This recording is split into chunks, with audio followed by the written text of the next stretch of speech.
We at Team Shunya have also begun the celebrations. We are celebrating sustainability and the drive to strive towards it. Sustain hopes to ignite curiosity and challenge the status quo. Team Shunya represents a proposition of sustainability. We want to reimagine urban housing. Our vision is built on the tenets of sustainability and harmony with nature. This vision is achieved by a diverse group of people, all united by their aim. We are Team Shunya and we are the future. Team Shunya was started in 2012 in IIT Bombay. We are a team working on sustainable habitat for urbanizing nations by young aspirants. Our vision is to become a leading innovation hub in the field of sustainability by providing accessible housing solutions for society and industry, to build affordable prefabricated net zero solar powered houses, thus making India's future secure. It all started when a group of highly motivated students decided to participate in Solar Decathlon, an international competition organized by the US Department of Energy, regarded as the Olympics in the global solar energy industry. The challenge here is not only to design, but also to build and operate the house.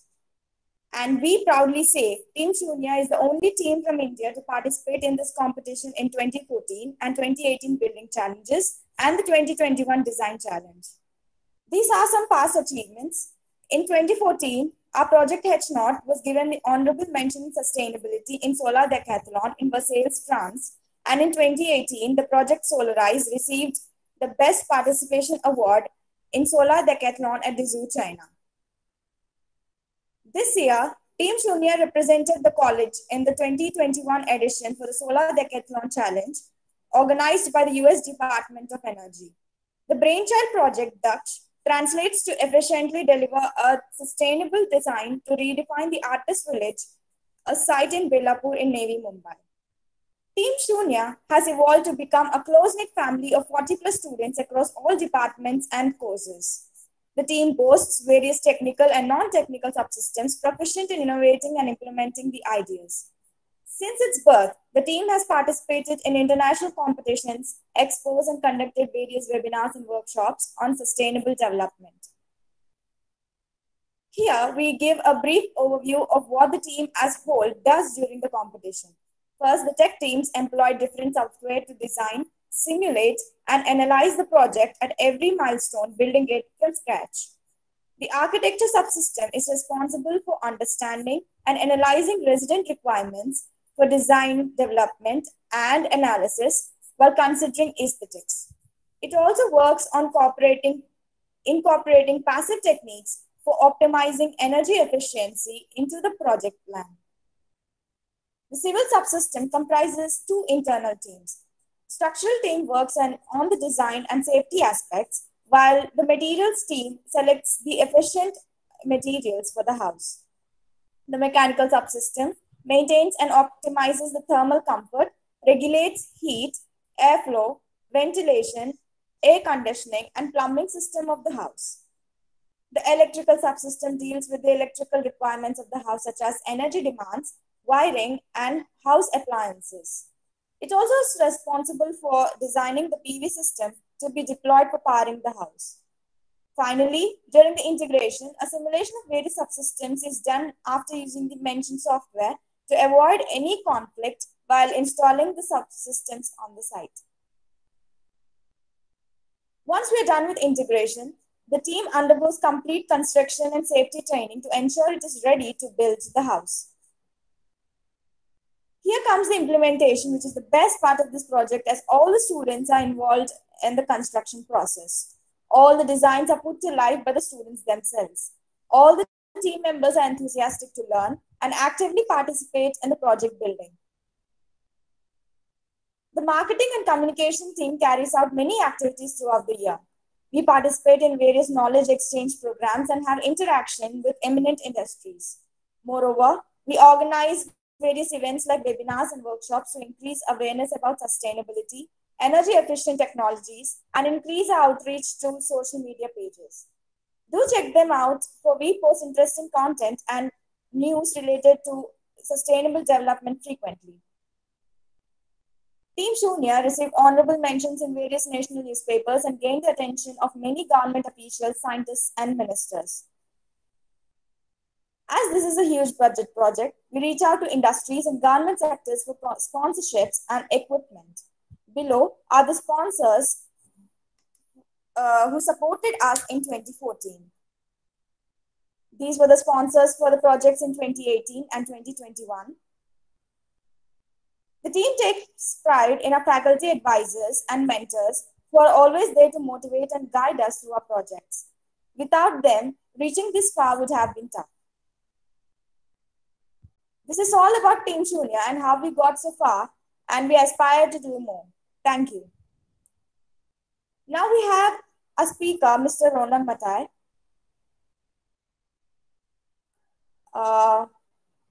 So a brief introduction about him too. To predict anything, we certainly need models. Matlab is a great tool for analyzing and generating models. Our next talk will demonstrate to us what Matlab has to offer. Mr. Ronak has experience in simulating natural phenomena and will provide valuable insight on how Matlab can be utilized. Sustainability will come with its fair share of data crunching. We need all the help we can get. Over to Mr. Ronak. Hello everyone. So I would begin with this brief introduction about MATLAB. So just to structure and to clarify a few things first. Ideally you don't need MATLAB for this. In this talk I'll just show you what kind of things MATLAB can do and how do you do the most basic things in MATLAB and why is it used compared to other softwares. And I'll basically teach you how to sort of figure out on your own and what the available resources are.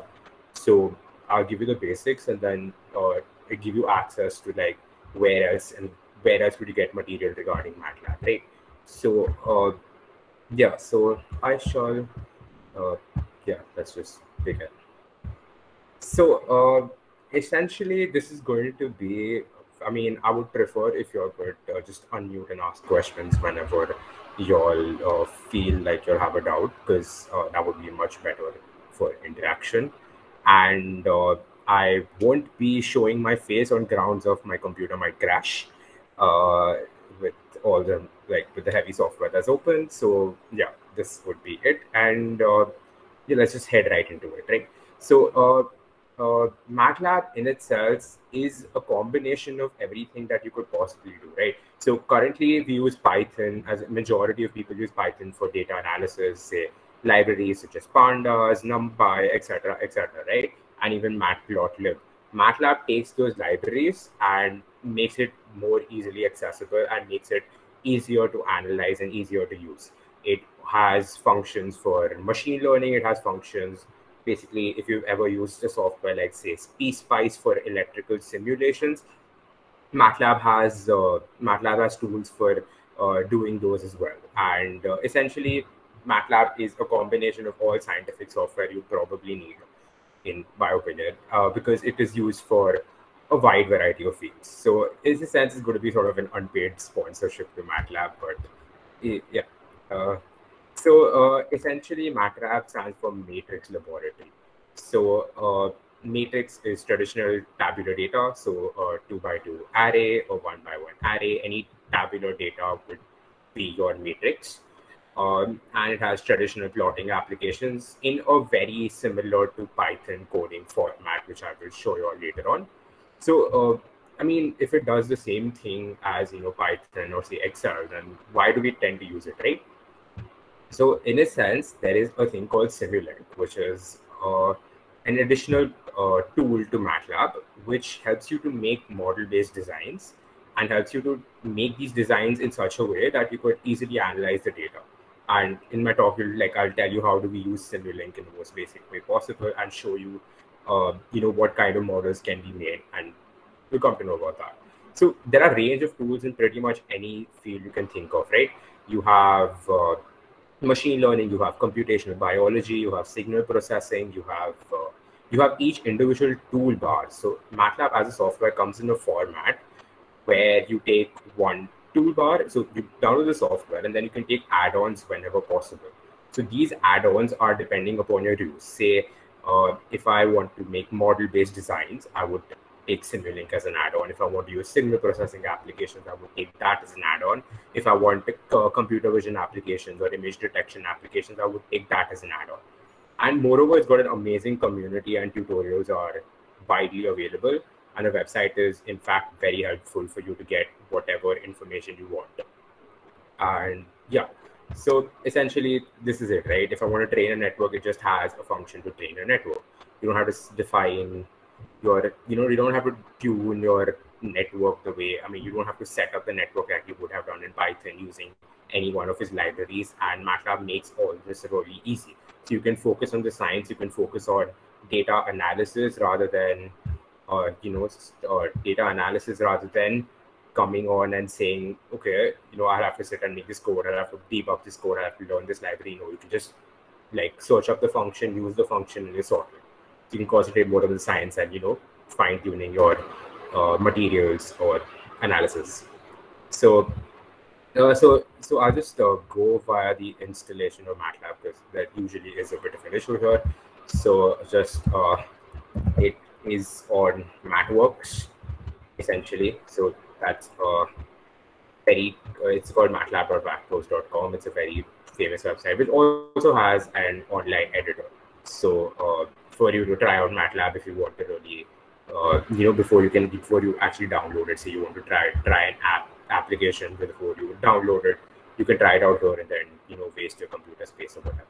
So yeah, so essentially this is Matlab, and currently it is a paid software, so you do get it free if you are an academic student. So here, for all people from IIT Bombay who come here, you do have to log in via your LDAP ID and you get access to the profile. So basically you have to log in via your LDAP ID and you'll have to download it. So I can just show you all if you can see whether this is accessible. Basically get Matlab, and yeah, so you can just check, you can type in your information and you can check whether your campus-wide license is available or not here. Moreover, just to clarify, while downloading Matlab, do not download all the toolboxes. It is a waste of memory. You can download Matlab initially and it'll show you an option to ask which toolboxes to download. Ideally, you should only download Matlab and Simulink, and that should be enough.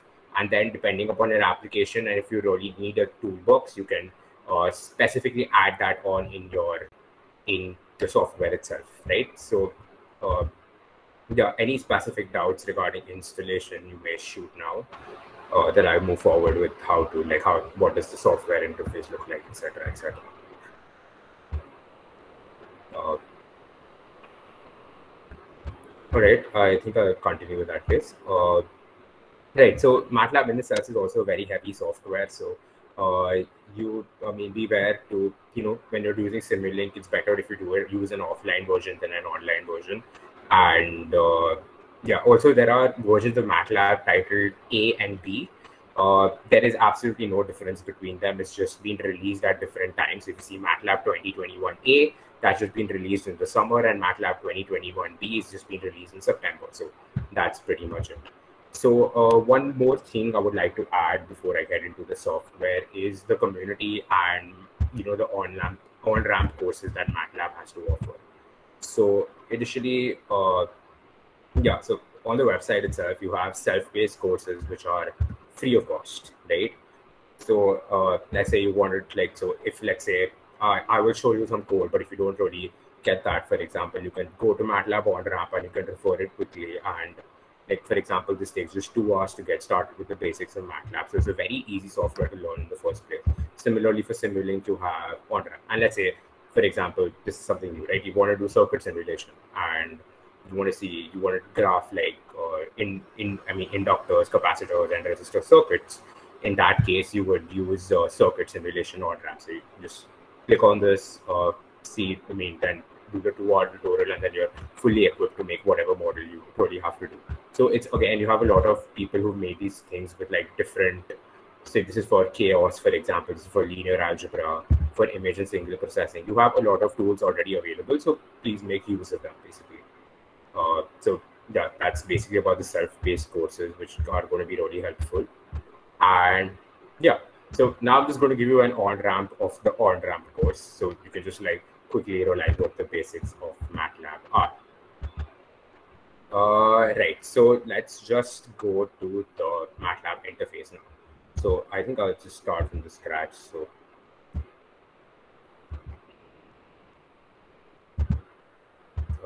you can just then see how it works.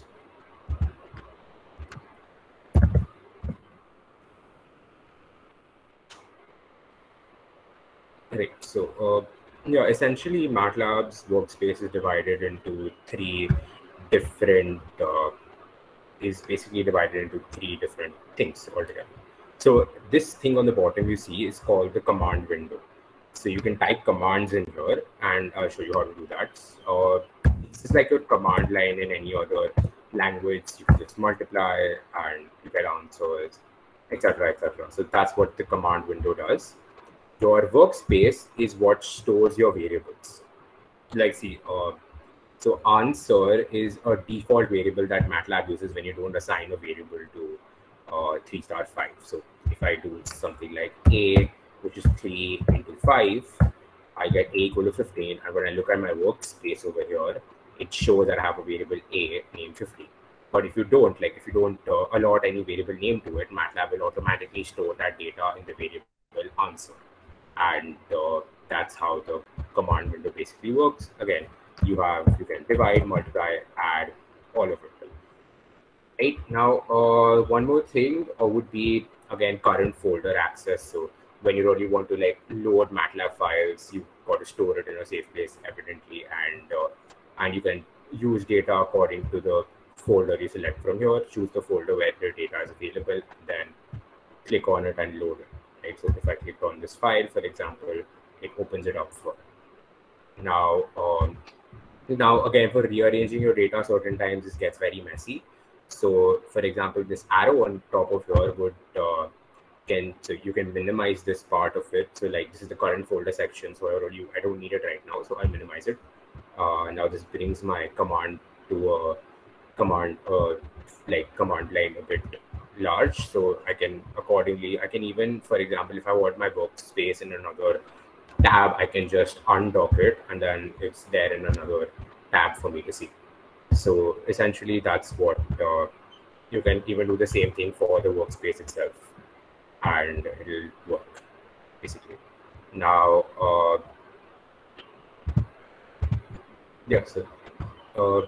now we'll come to the let's come to the fact of like how do you use this command line basically. So essentially variables and assignment is something very common, right? You can simply assign a lot of variables, and these are scalars. I'll come to how do you do matrices in MATLAB a bit more in detail because it has amazing functionality there.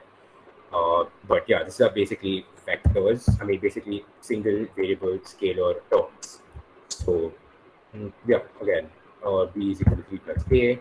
It works all data, and the workspace does it, manually. So this is basically what the command line is. And if you don't want to, so you don't need to type a semicolon here. But when you do end a line with a semicolon, what happens is it does not show you the answer output, but the output is what actually happened. So if you don't want to see the output over here, let's say it's a very big matrix that you're going to call, so you don't want to see the output in that case, you can just put a semicolon at the end and it won't show you the output. That's the only difference between ending a line with a semicolon and not ending a line with a semicolon. Now, right, so let's come to the next thing. So there's something called a live editor.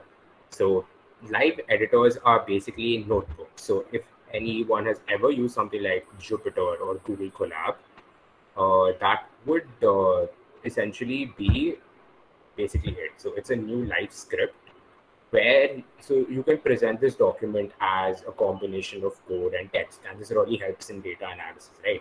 Say I have a data, let's say I'll type I have data. So I have data of this class. So I have to explain that I have data of this class, so I don't have to yeah, so initially I made a mistake. So when you're going to type text, you click on text on top of your, so the live editor knows you're typing text. So let's say I have data regarding classroom marks, and then if I want to shift to code, and then I can type in code, let's say class marks mean is 50.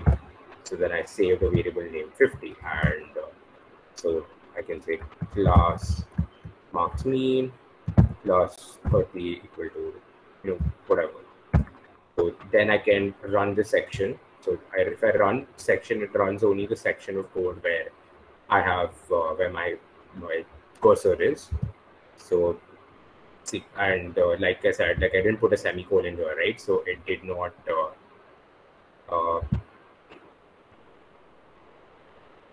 yeah, so it did put a semicolon here, so it showed me the data.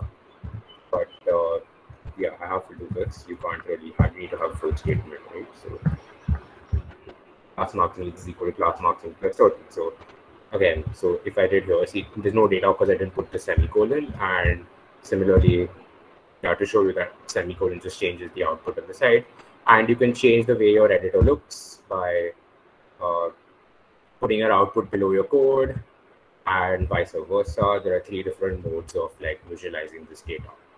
And evidently now, if I want text after this, I click on text, and then I can type whatever I want to type.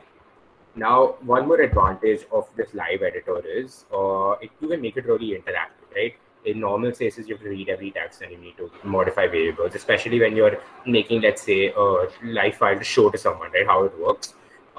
You can really add these control features. So control features are basically adding a slider or a drop-down list or a checkbox or a field or a button where you can ask the person, so whoever is using the file can enter data there and the data can accordingly change below, right? So I can do this, let's say name equal to Ronak. So if I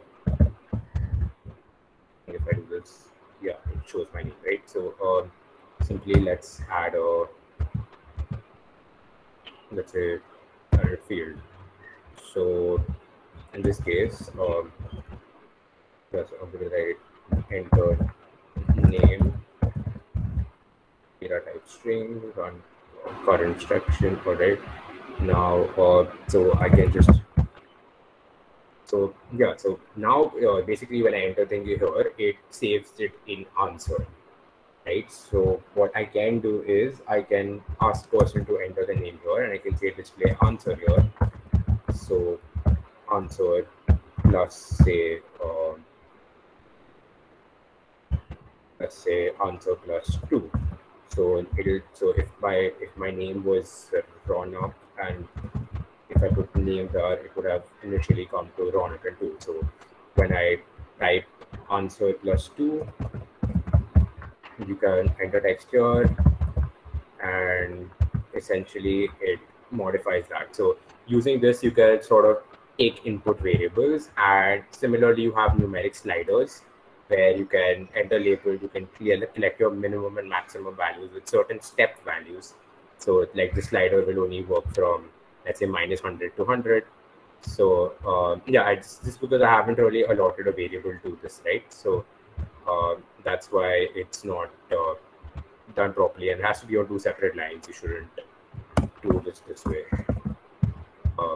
Yeah, so essentially these controls basically help you to you can have drop down menus, and you can really make your live editor very interactive. Now, any doubts so far up till now? Anyone? That would be a nice place to take.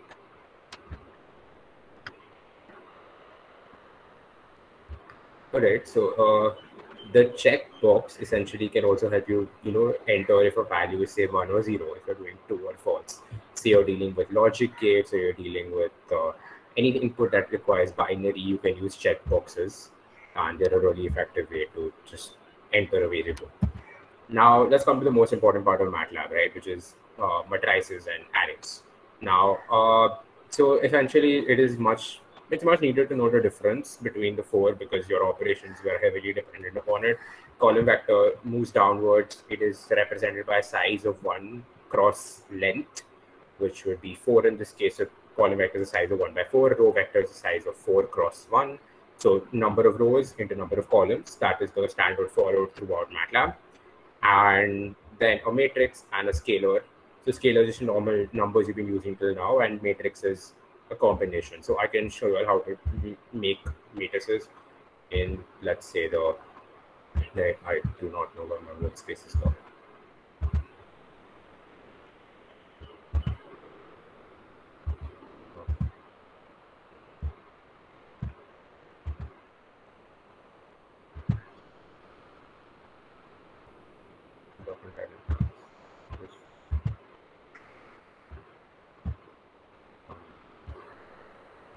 Just reopen it. I think I've shut my workspace.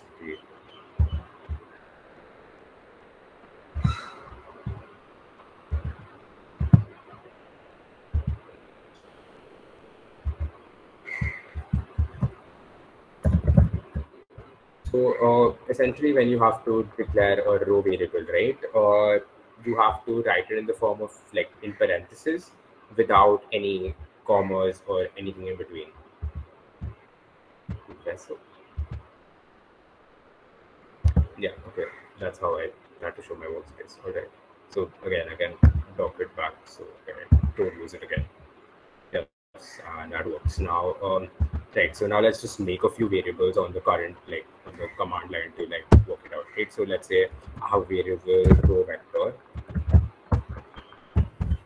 and this is how you declare a row vector. So you put the square brackets, and then you just type the numbers and say 5, 4, 2, 1. Now that makes a row vector, and I put a semicolon because I don't really want output here. Or doesn't matter. I just enter this, and it makes my row vector. Again, it's a 1 cross 11 double, which means there are 11 elements here. So that works. Now how do you make a column vector, right? A column vector, you have to essentially write a semicolon between each term. Now this would be a column vector as expected with a basically a size of 3 cross 1.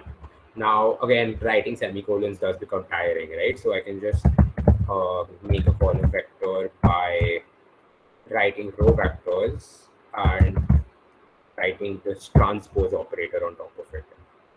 So this operator here, like semicolon, single semicolon, is called a transpose operator, and it essentially made my column vector into 11 cross 1 vector. So you don't have to typically sit and write semicolons.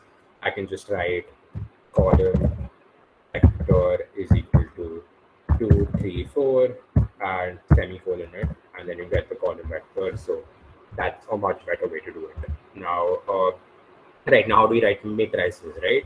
So matrix 1, let's write it as, so first you write the element of the first row. So first, second, third in the first row. Now with the moment you want to go to the second row, you put a semicolon and you write the second row elements. And so essentially your row 1 is 1, 2, 3, your row 2 is 4, 5, 6.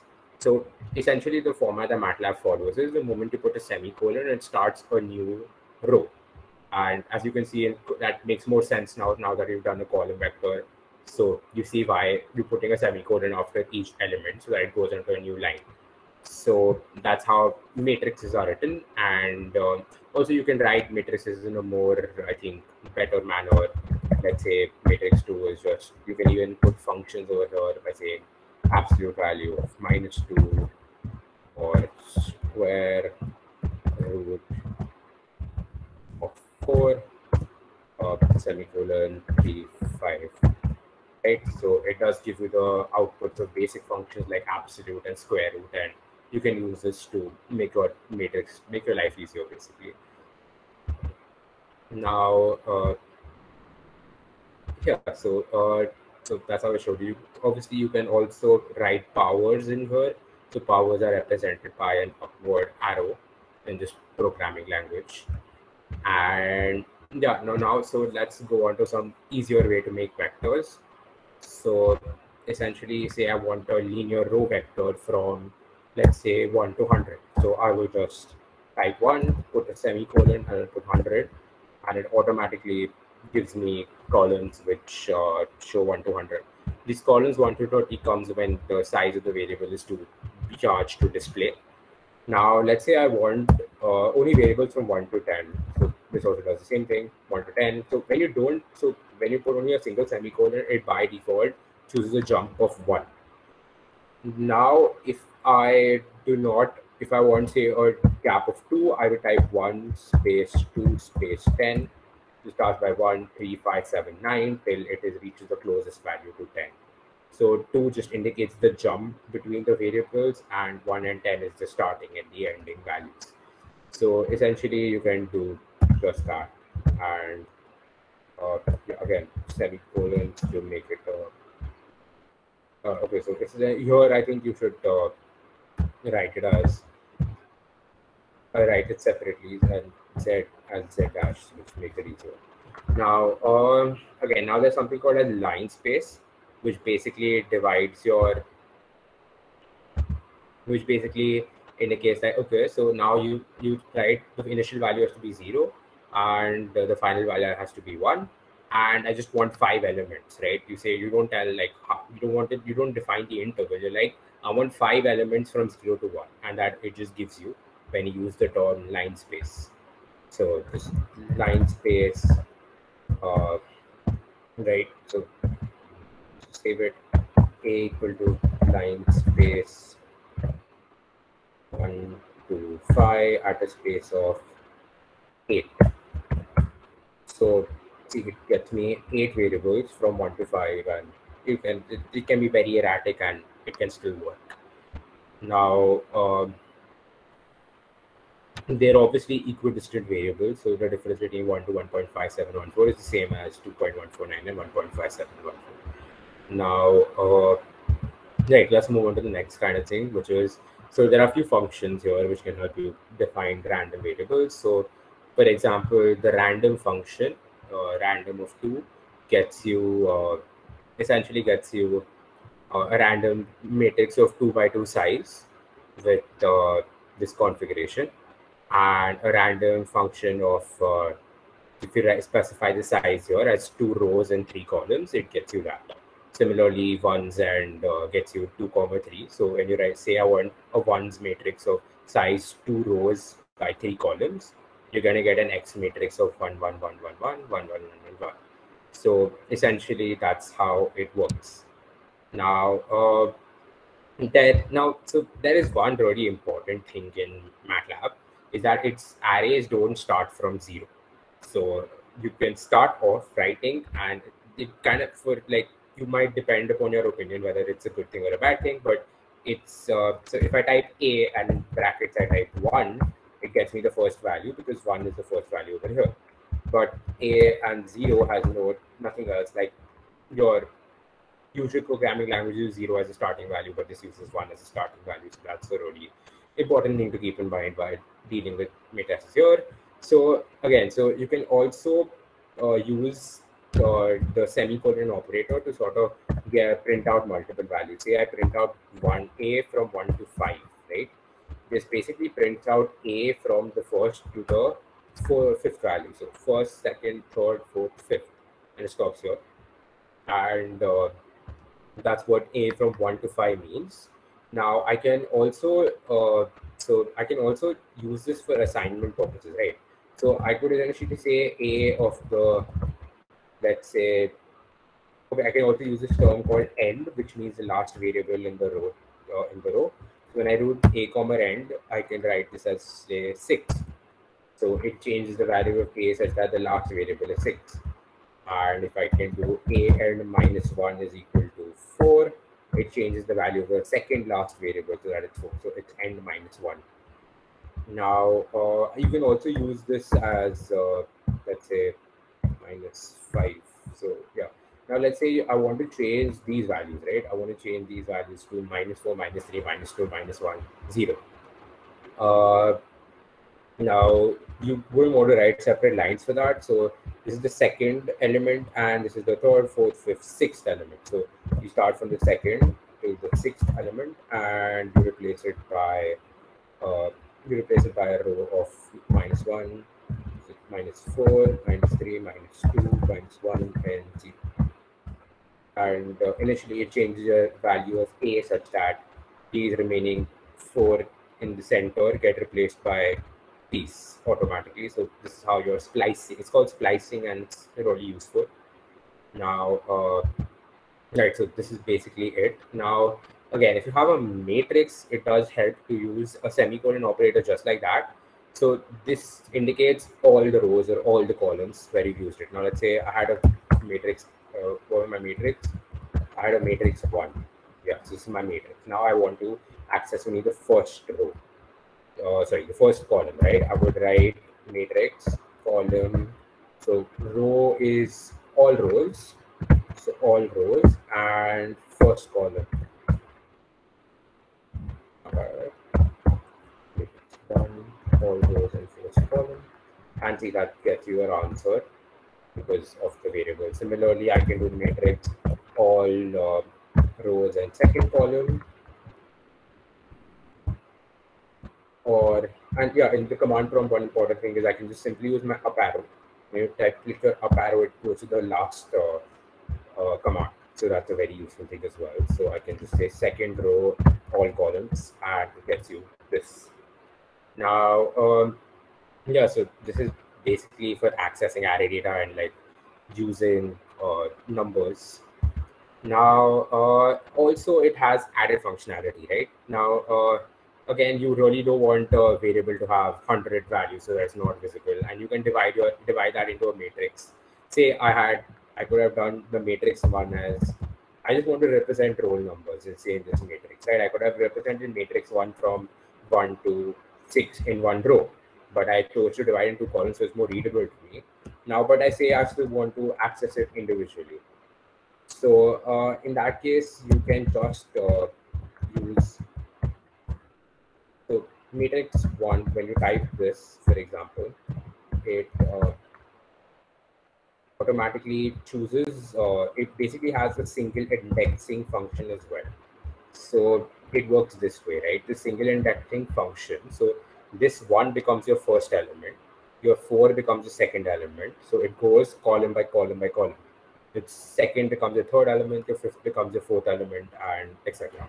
So essentially, say now these aren't numbered properly, right? So I'll just give you an idea of how this could be done. So let's say matrix 1. So because I'm only putting a single variable here, so matrix 1 to 6. So you can see the order over here. So because I didn't put a comma here, it's accessing by a single variable indexing. And so it goes from the first position. So it goes column, which is first, then fourth, which comes below it, then second, fifth, which comes below it, third, and then sixth, which comes below. So that's the order. It goes zigzags. And yeah, so matrix 1 is here. And let's say I just know it's not clean, like it's not the way I want to access variables. So I would just do matrix 1 to 6 and replace it with my. In fact, while we're doing that, I would just use 6. Yeah. So again, pretty helpful. It just changed the way around for me, and this just works very nicely. And yeah, now we come to the next part. Yeah, so one thing is basically essentially I have a lot of instances where I made models in Simulink, but I forgot to save the variables.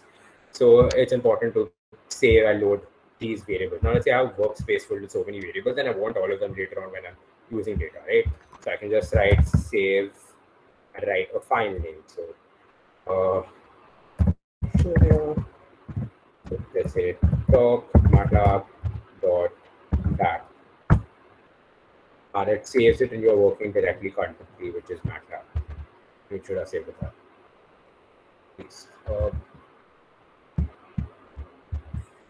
Yeah, see, talk matlab code document. It saves your data. Right now, I can. So there's another variable which is called clear, which clears your workspace. So now it had a lot of data, now it doesn't. So now I've lost all my data essentially, but it's saved in this thing called top matlab.dat.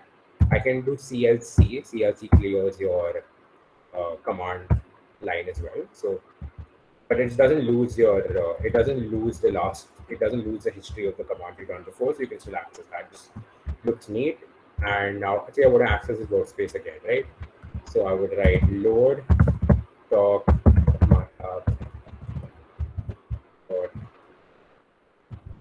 at okay, what? Sorry. I think I lost the name.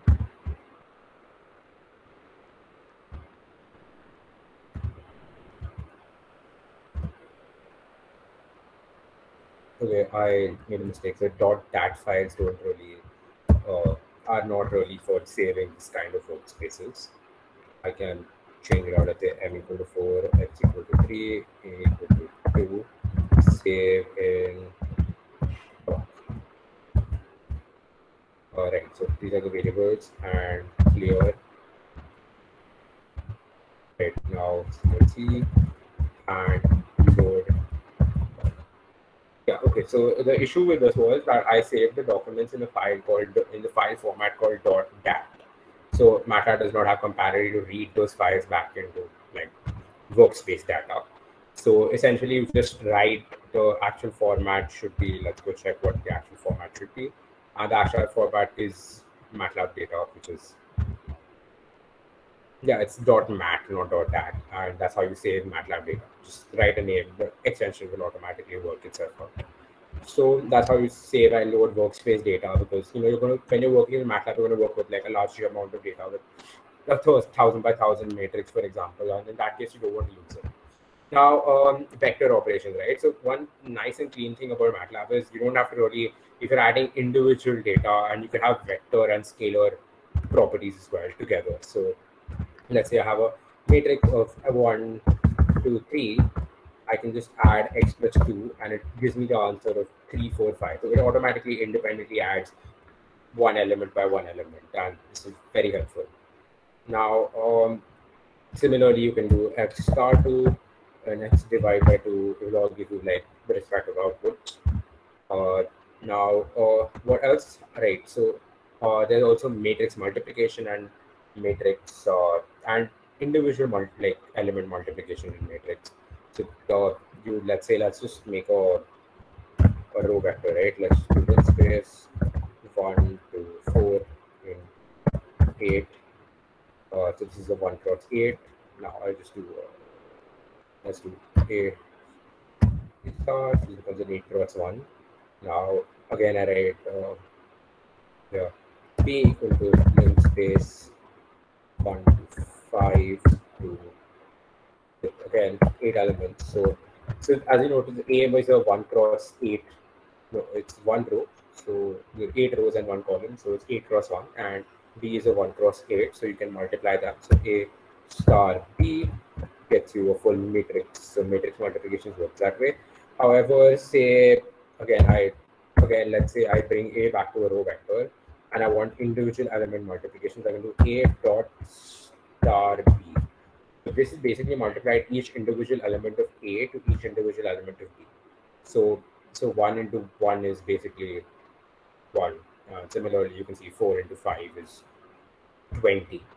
So essentially, that's what it does. It multiplies each. So if it has the same size of matrix, you can multiply each individual element. So this really helps. Say you're calculating total marks. You have the average marks, and you have the number of subjects that the student has given an exam for, right? Total marks can automatically be calculated by, say, multiplying both the matrix by the dot multiplication, like each individual element multiplication.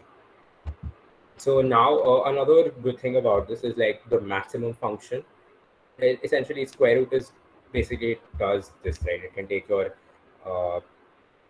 so I'll just save is star B in a matrix that I can use, right? And now if I just put square root of C, it can get me the square root of each individual element in here. So let's see, 20, for example, became 4.47 and 5 became 2.2. What the best example, 4 became 2. And this really helps. Now, what we also can do is just find maximum of C. So now here's what I want you to compare. Out of all these elements, it basically found you the maximum of each element in each column. So as you can see, the maximum is actually pretty easy to note because it's on the last row over here.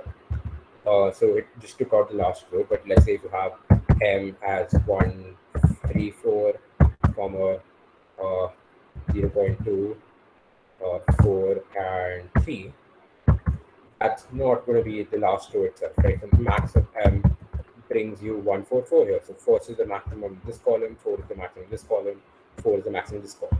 However, it does you one better, right? So I can access two outputs from a lot of functions. So let's say over here I write max values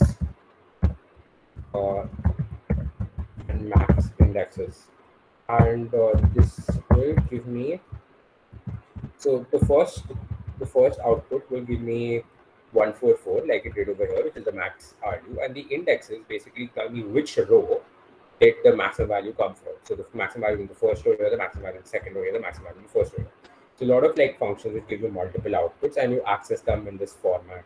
If any one of you done tuple unpacking in Python, this is similar to that, but essentially just a parenthesis and the variables you want to extract from the function.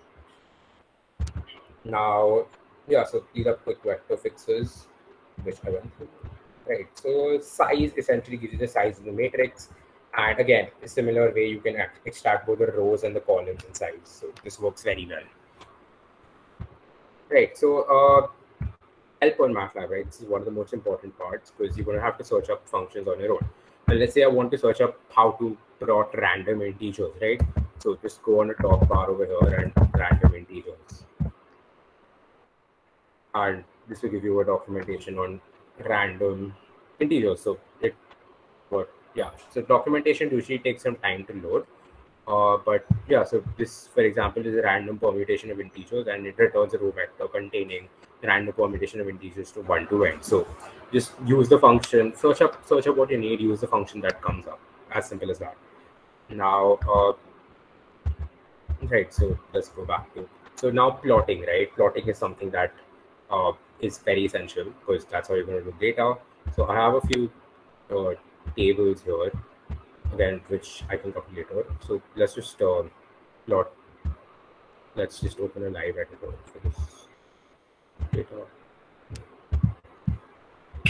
Right. So so let's take x equal to 1, 2, 3, 4, 5, and y equal to, let's say, square of it, right? I think x raised 2, which should be. Now, on this, show the outputs on the sides.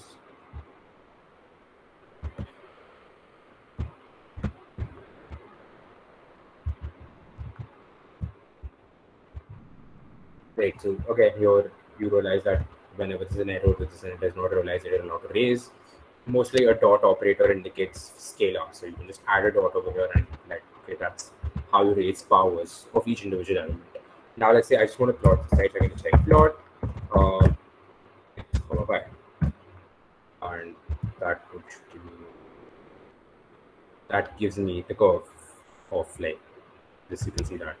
Now, if you want to see what plot points are exactly plotted, right? And you can do that with x, y, and you can use this semicolon. There's like an indication here. So if I want to plot in red, I write R. If I want to plot with dot dashed lines, I write dash dash. And 0 indicates the marker pattern. So there are various ways to plot, and essentially Matlab has an entire documentation on how do you plot this. So R dash dash O will change this data in this way. So 0 indicates the point at which you've actually plotted. So this is really helpful, obviously, to see, because it's not going to be a perfect curve. It's helpful to write, like, see which individual point. And let's say I just write R and O, but by default it makes a solid, like it does not give any line. So that way it's like it gives you functionality with how to plot. And yeah, so when again, if you use this function called line width, you can basically change the width of the line, and you can also put multiple functions, right? Let's say I have a simple let's say we have z over here. So z equal to x dot raised to 3. And I plot, and then I say, okay, hold on, I want to plot on the same graph, right? So I literally write hold on, and x comma z. This is what it does. It basically plots each individual value on the same graph, and then when you don't want to plot, you want to plot on a different graph, you can just plot it later on again, and this works. Now I can also use stuff like title, squares, and cubes.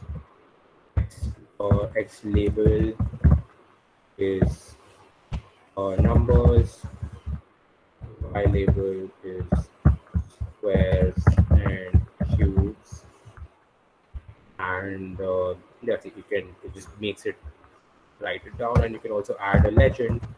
So initially the first one you plotted was square and the second one was cube. So we can squares and cubes, and say, yeah, I wrote legend instead of legend. So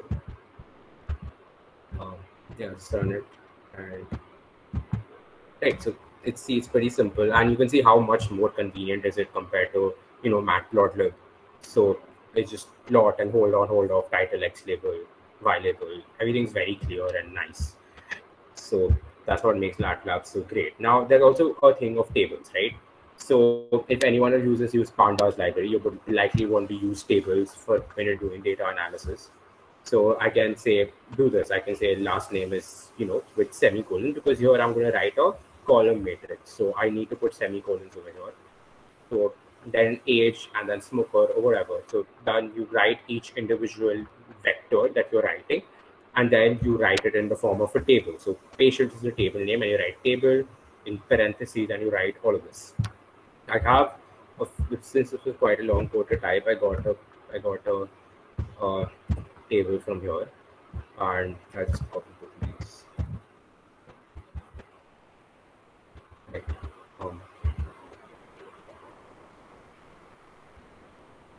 I should use a live article.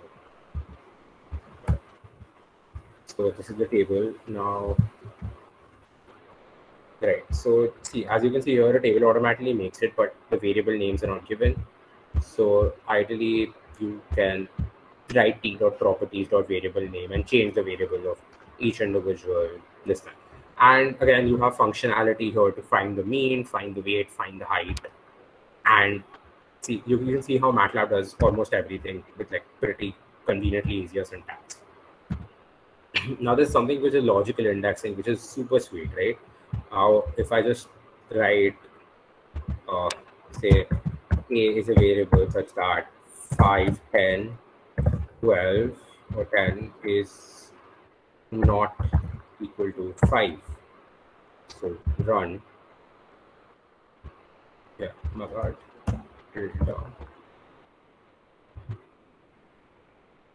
So it basically does this, right? It checks 5 is 5 equal to, is not equal to 5. 5 is not, if 5 is equal to 5, so this is 0 over here, because it returned the wrong output, and 1, 1, because it returned the right output. I can even do things like 5, 10, 10, 10, so let's do 1, where is it greater than 5. So again, it gives you the logical output of whether it's greater than 5 or not. So that's really helpful. Now you can use the same logical output to create another index, right? Now let's say I did this. I said, okay, so let's create an A array, and let's create B by saying it's the elements of A array. So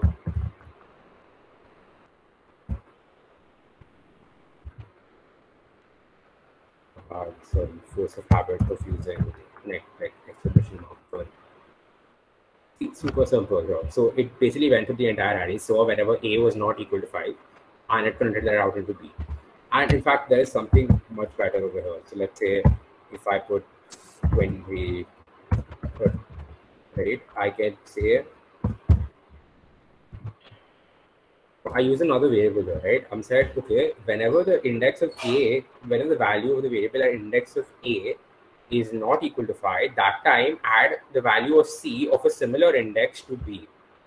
So basically it's like it went like, okay, let's check index 1 of A. Is it 5? It is 5, so we don't consider this. Then when the second index of A, it's 10, so we consider this. And what's the similar value output at C? 24. So we plot C equal in B. So this is a very like a really nice way of dealing with data. And yeah, initially it also has for loops and if and end and functions, and it's basically a similar to Python syntax, which you can easily figure out. Now MATLAB also has toolboxes, right? And I've been ranting about this since the beginning of the talk. So yeah, I'll just go on to show you what Simulink actually does and why, because all of this is should not be that big of a deal once you know how to, do MATLAB. But Simulink is one of the major advantages of, using MATLAB. Now, any sort of, right, before, if any tools you want, if you go to the add-ons and click on add-on tools, and you can get extra software for MATLAB. Any doubts before I head on to Simulink? Because this would be nice. As you can see, my graphics card is being used here. So one of you who got a gaming laptop, this can actually be a good use for it now. All right, so assuming there are none, I shall go on to show you what Simulink can actually do. And this is really nice. Now, let's say so essentially Simulink works in 3-4 stages, right? You have something called sources. So sources can be a constant source or a signal source, which is a sine wave or a ramp output. And yeah, so now you just double click on the library anywhere. Let's say I want a constant source, so I type constant, and constant gets me a constant source. And I say this source wants to be, I want the constant value to be 5. Okay, very good. So this basically, you can consider this as a linear output, which is 5. It stays 5 throughout time. It's a constant value that stays 5 throughout time. So essentially what Simulink does is deals with things as signals and uses those signals and plots those as output. Now, so how do you see output? Let's first take a sine wave, because that will also be nice. So I double click again, I type sine, and I go to Simulink sources, and you click on sine wave, because the sine wave is a source. Now say I want the amplitude of the sine wave to be 5, but I want the frequency to remain 1 radian per second, so you can keep that.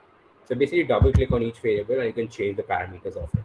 Now how do you see, so whenever you're dealing with signals, you would also have to display the signals. So in that case, you would essentially do something called as a scope. So again, I double click here, I type scope, and this is how it looks like. So now you initially connect it. It's a very graphical friendly user interface. I draw this here and connect it, and that's basically it. Now I can click on run, and it runs, and you can double click on the scope or let the thing load. Yes, so it basically shows you that the output is around 5. So it shows that the output is basically 5. And yeah, I can now. So again, if you want to click on delete something, you basically click on this and you press delete. And similarly, let's say I want to see the output of the sine wave. I take an arrow from the source to the sink, and I double click on this, and I can click on run here. As you can see, this is basically plotted the sine wave. It's already normal. Now you can obviously change the time of analysis on top of here. So I can take 20 seconds, and I can run this, and it will give you the same output to 20 seconds, and that's how you can see whether the signals are modifying or changing, etc., etc. Now, again, we don't want to really just play with signals, right? We want a lot of, we want some things where we want to basically modify the signals or change the signals. So essentially, there are a lot of features to be used. Now, there are things like, let's say, the adder.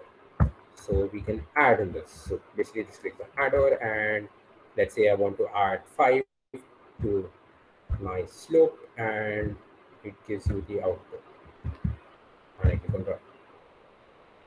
Now again, click on slope, and as you can see, everything is shifted by 5 upwards, from 0 to 5, and the entire sine wave is shifted by 5 upwards. So again, that models your data. Now again, I can also click on add, and then you can just say the number of signs you want. So let's say I want plus, and then I want the minus. It automatically changes the number of signs. And double clicking it, we can change. Let's say you want 3 pluses right now, right? You want to add the ramp. First, let's click on the ramp, see what kind of, it's a slope of 1 and it starts at 0. So it's just a rapidly increasing ramp, and that's what we want. And we click here and we drag it here and we run again. We click on slope, and you can see that the ramp has completely changed the output of the signal. And so it's going from 5 to all the way up because it's a constant increase. As you can see, it's changed the entire graph now. So that's one really good advantage. So now let's see of something known as a gain. Now, ideally, we want, say, 30 is too large for our system, right? And you want to, let's say, we just use a voltage amplifier or something like an op amp, and you want to reduce the signal in real life. So how would we modify that? You use something called as a gain. So gain essentially is a multiplier. And yeah, so we drag the arrow here, the gain, and put the gain up here. And let's say we want a gain of 0.5, okay, and we can run that. So as you can see, it's gone down from 5 to around 2.5, where the values have considerably come down because we use the gain of 0.5 to the output. So gains work that way. You can also use signals, right? So you can also use switches, right? So you can just click on switch. So switch is essentially a coded block for the if-else statement, right? So let's just say, okay, let's delete all these lines. We can go from 5 to the 5 is, so we say whenever the sine wave is greater than 0, so we go to the sine wave where I put it to the greater than 0 part. So we can click on this and we can, check the condition. So the threshold is 0. So we can change it to, let's say, 2.5. So we're saying whenever the input of the sine wave is greater than 2.5, you can also change that to be whatever you want. So you can say, let's say greater than 2.5. Say, so the if statement is that output should be 5. In fact, let's just make it 0 so we can clearly see the, let's say when the signal input of the sine wave is greater than 0, you can input 5. Otherwise, if it's not greater than 0, it's a ramp function, which is going by 1. So we delete this. Let's just delete the gains for now. And we connect this to the output. And essentially, you can see that when the period changes, your graph switches between these two, and this can model a real life switch. So essentially, you have multipliers, and you have multiple systems you can add. You can even model actual functions by just a function caller block, and you can sort of take that, code your own function, and then write that as your own independent signal function. Now, okay, this is like how do you play with gains, but this is the major part comes, let's say you want to model a differential equation, right? Let's say we want to model spring waves, or you want to model like the oscillatory motion of a dampening swing. So in that case, there are first two kinds of analysis in Simulink. The first kind is of the continuous type. So in this case, use this function called integrator. So I'll show you how this is done. Now let's say we want to plot the dynamic equation, right? So how does your spring dampening equation look like? So your spring dampening equation says the mass into acceleration is equal to minus k, which is the spring constant, into x, which is your displacement. I'll type it down here so that we can keep track of it, right? Just this. Yes, it's m into acceleration into minus kx plus y of v, where y is your dampening constant, right? So now how do we do it? Now, right. So essentially, when you're plotting this differential equation, right, you do this. So I double click, and I don't want a source here. it's going to be a closed loop, right? As you can see, the equation has no source. So how do you plot these kind of things? First, we look, because we see that when we have x is going to be integrated to y and has to be integrated to a, we use this function called integrator. And beware, because this is continuous analysis, that means that the time stamp is next to 0. You can click on continuous and this gives you your integrator. Now, just for sake, you can draw 2 lines here and leave it. These are temporary lines and we can name these lines. So double click on this line. This makes our analysis easier. So I'm going to name this line acceleration of the mass with the string. This line, we can double click the line and name it. So acceleration integrated gives us velocity, integrated with time gives us velocity. This integration is with respect to time. All this is a time-based analysis, right? Now we need to multiply velocity to give us another integrator block, because we need to attach it so that we get distance. So we get this and plot this out here, and we get distance. Now here's what happens, right? We got so now this means that whatever input comes here will be integrated to gives you velocity. It will be integrated to give you distance. Now let us see what our equation has. Our equation has k and x, right? So let's just make those as constant sources. So, or we can plot this as gains also, right? Because m and x are just going to be effectively multiplied. So we can use gains here. Let's just get a gain. But let's say I don't want a constant value of m, right? I want a variable value of m. So I can write m here. I can type m, and yeah, it's going to type mass because m is already being used in my workspace. So mass, and I can use these 3 dots, and I can create a variable here, mass create. So I can type the value of the expression, which would be, let's say 10 for now. Let's say 10 kgs. So it creates the variable, and okay. So essentially, it's the variable mass which is being stored. So this, if you're wondering where this variable is stored, it is going to be in your workspace. See, there's a mass of 10 come up here. So essentially, that's where the variable is stored. And we use this mass as a gain from where? We use this mass as a gain from your acceleration, right? So m times a. So let's just create another gain, which will be for string. So let's just call it k, and create expression, let's say 500. So essentially we do k into x first, right? So we say kx, this gives us kx, and we say m times a. So we plot an arrow from a. We basically, how we do this is, you put your cursor over here, right click the arrow, and you can drag another arrow from there. So this gives us the output mass times a, right? So again, drag it to make it much, actually let's keep it here. Now mass times a, when you say mass times a plus kx will give us gamma v, right? So what we do is mass times a, wait a second, I think must have put it here. Right, let's just leave this mass for now. Let's take velocity. Let's take velocity and you multiply that with a gamma. That would be a better way to model it, yes. So let's call this, it was anyways 10, right? We can have gamma is 10. So wait, actually, yeah. So I declare a variable of mass. So we have to declare a variable of gamma, and okay, it's not. So as a rule of thumb, don't name something as gamma, because gamma is a function in itself. So we can just call it y. What y is already used, so we can use gamma. So there's something called gamma functions, which are again a thing. So we don't really.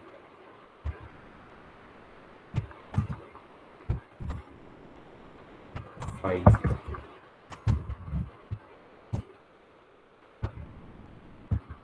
so let's go back to simulink.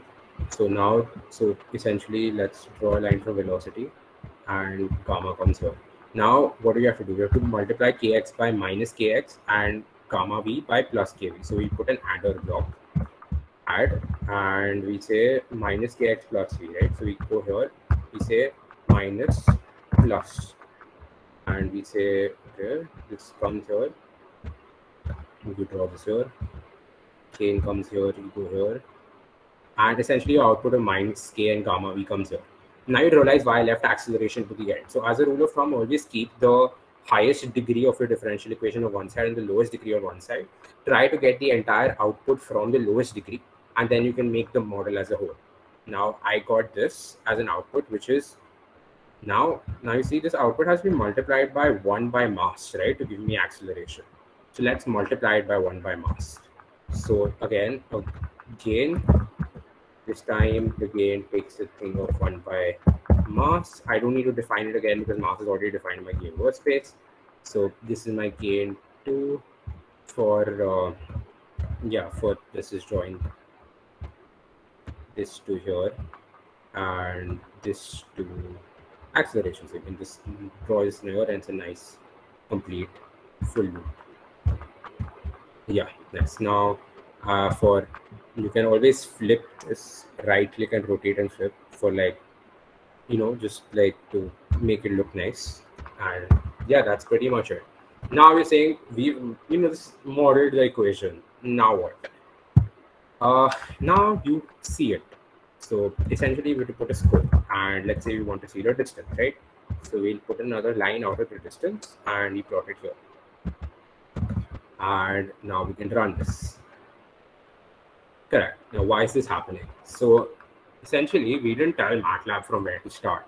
Like we have to give some kind of starting condition to model the differential equation. And this starting equation is sort of stored in your integrators. You can't, so you have to like define, right, what kind of integration does take place. So let's say we essentially set the initial condition over here to be 5. Okay, then we simulate it. Okay, this is a bit funky. 1 second.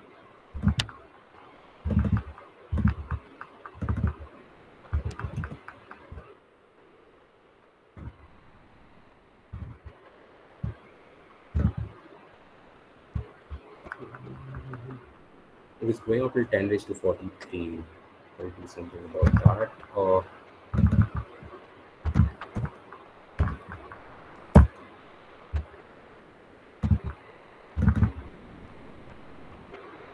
Let's change gamma to, let's say, 10 or 1.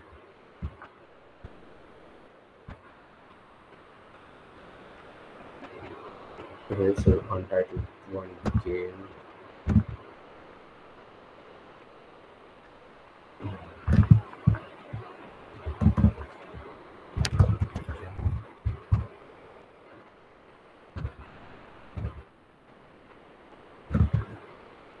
Oh, this is weird. Please apply or cancel these changes before running the simulations. Let us see.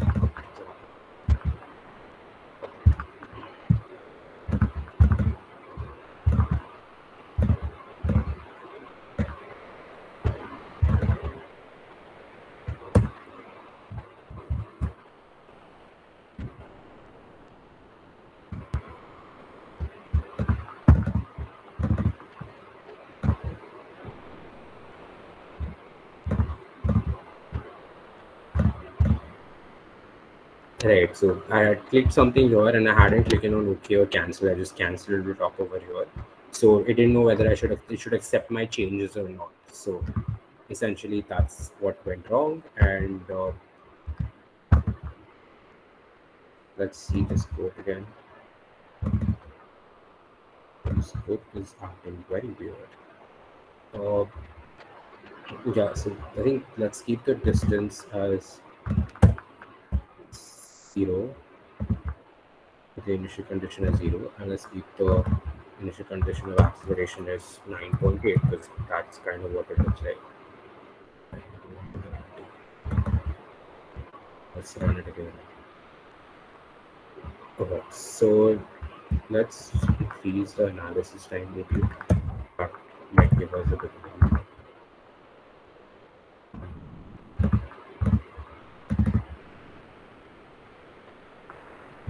it's probably on grounds of our variables, right? So let's just go to the workspace. Let's go to our Matlab workspace and let's modify it. Equal to 0.1. Right, mass is 10 and k is, okay, let's say 100.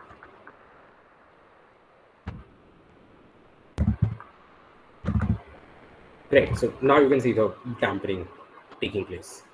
And yeah, I'm pretty sure there's some kind of error, but as you can see that the dampening sort of takes place at 0 and it definitely incurs a sine wave, which is for some reason increasing with time. And that obviously is wrong. So yeah, it's definitely a ground of like, let's go back to our equation. Maybe there's something there.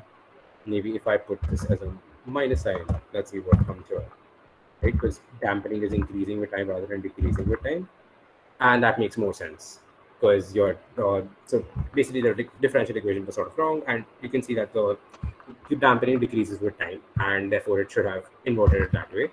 And we need this to stop, let's say in 100 seconds is not stopping. We want this to stop easier and faster, so we would use gamma as a greater value, let's say 100. I don't know if you can see 100, so I'll take 10 as a appropriate value, and we can run. And that makes much more sense because you have a sine wave which sort of dampens with time, and this gives you your output for simulate. Now see, this is, you basically modeled an entire differential equation by taking your input values, and this makes everything super easier. Now you might think like, okay, this is a very simple equation, why would we need to like use Simulink for this, right? One more thing before we come to that. Simulink, this is a continuous analysis of Simulink. There's something called as discrete analysis, which you can easily search up. It basically decides how long it takes for value to dampen down, and as in it can define your depth. So here your time interval is infinitesimally small, or as much as the computer allows. There your time interval can be 5 seconds or 10 seconds or 15 seconds for that kind of analysis where you need to calculate after every 10 seconds. So in that case, or discrete analysis can also be used, and you would use something called as a integrator. So, but discrete. Yeah. Anyways, so it basically exists, and you can look that up at your own time. For now, I'll just show you what you can do with Matlab, the right Simulink, right? Because this is a very easy application, which you might not think that the graphical user interface is, better. So I shall try to sell it to you. And yeah, so essentially I basically used this to sort of make a quarter car suspension system. Again, there's a tire, there's a spring, there's basically dampening, and there is basically dampening, and there is spring values, etc., etc. And then you can model an entire 2-3 systems of differential equations using the same principles. You keep xt on a side, keep yt on a side, and it just works. Now, as you can see, I have something called as ms and mus, and this is your output. It's a much more like just a complex form of what I just showed you. And essentially, I can do the same thing. If I can just go to MATLAB, I can types by saying mus is equal to 10, ms is equal to 1, directly ms is equal to 100, or kt equal to 100, ks equal to 50, and any more variables left. So let's try and run this. Yeah, so that's pretty much it, and you can see that in this case it doesn't damp down again. But point is, when you have like real life values of k or whatever, it does really damp down, and maybe just by increasing k to a very large value, it will work. Yeah, so again, as you see, in this case, it does form a sine wave, which is, if you can see closely, it is dampening, but again, that depends on the value of k and the value of gamma, and etc., etc. So that's how it works. And I've also, so in like terms of how you can do this to like from your own analysis, you sort of also have here I can, maybe it comes in the decent for us. So yeah. So in this case, I try to make a wave energy simulation. Basically, there is a wave energy producer which is making, is bobbing up and down in the ocean, and you could model it with, say, real life, data of the wave buoy and how it's moving up and down in the ocean, and there are constraints like your wave amplitude, etc., etc. And then you could sort of model the entire displacement of the buoy with time. So yeah, especially in this case, I had forgotten to save my variables, and it was very annoying to sort of replace all of it. So yeah, I hope your is basically it. And the displacement of the buoy isn't really a great thing to show because it moves up and down with time, and it's just a sine, almost like a sine wave with a few dents here and there. But this is what kind of shows you how big of a simulation you can do with MATLAB, and especially this is just without any of the tools I have added, right? You can add machine learning tools, you can add integration tools. I mean, the world is open if so on ramp yourself, and this is why MATLAB, according to me, is one of the best softwares you could possibly use. And that's it. That's what I have for you all today. Any questions? Anything at all? You can shoot.